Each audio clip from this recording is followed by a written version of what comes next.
Hello growers, my name's Chris and we're here again at the Aqualabs greenhouse with Simon and Callie, and we are going to be discussing the new Shogun product, the Sumo Active Boost. Would you care to tell us a little bit about it? Yeah, of course. Well, basically, obviously we have Sumo Boost, so probably best to explain the story a little bit behind that.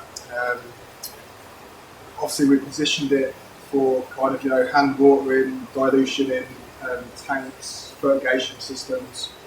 But over kind of the 3 years or so, we've kind of had too much feedback that Sumo Boost kind of leaves undesirable residues in plastic tanks and block up drippers, purely down to the solid content, the organic content in there can kind of lead to biofilms. So we kind of saw that as a problem, didn't we? It was kind of an obstacle for us, and we kind of felt that we needed to deal with that. We didn't want to kind of put up any obstructions to people using our products.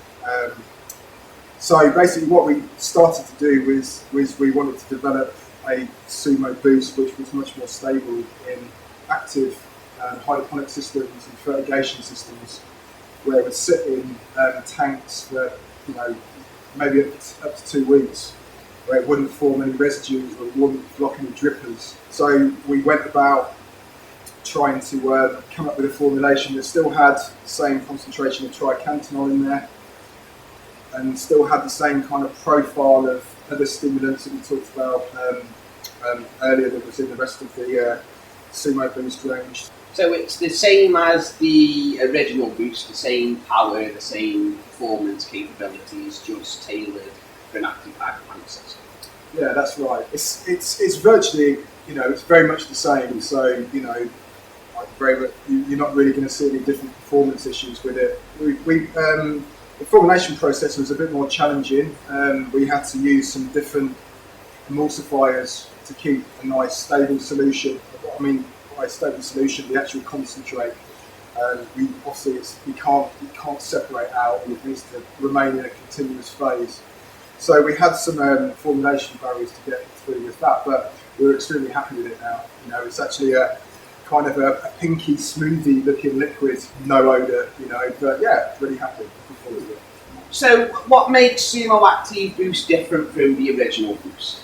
So as you know, we've got the active in there, tricantanol, and tricantanol, because it's a fatty alcohol, it doesn't dissolve into water easily.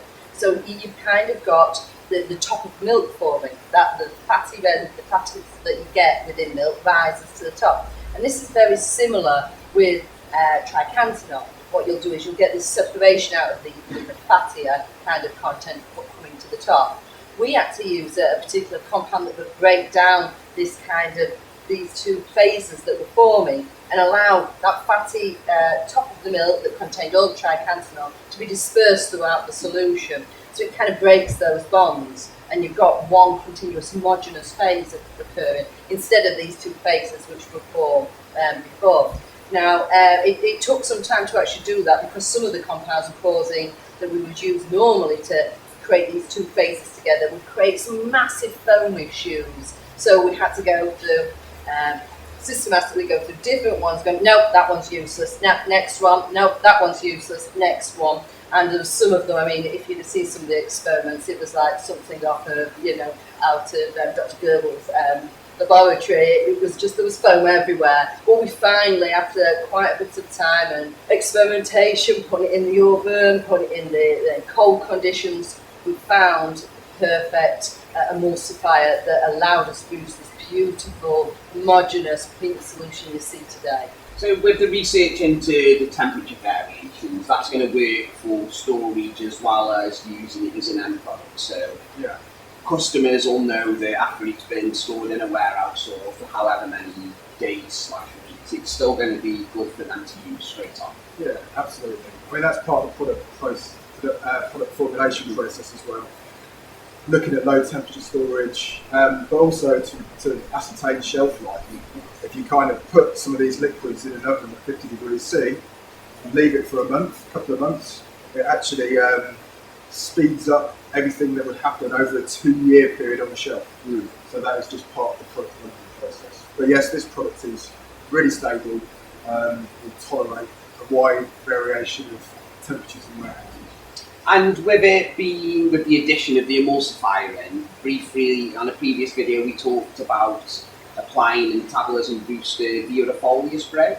Will the same apply to this one as well, or would you rather it be a root bench? No, you can further apply it again, and we made sure that part of the formulation process is that the compounds that we actually add in there don't leave any residues on the leaf surface. So there's no residues that are left.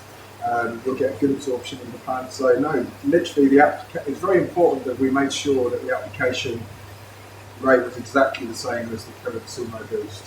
So, and it is, so you add it at the same rate, add it at 1 to 2 ml per litre as a root drench. Foliar application, you add it at 2 ml per litre still, so it is exactly the same. So this is the new Shogun Sumo Active Boost, absolutely perfect for any kind of passive hydroponic systems. I have been Chris, this has been Simon, and this has been Callie. Thank you very much for the time, guys. See you next time.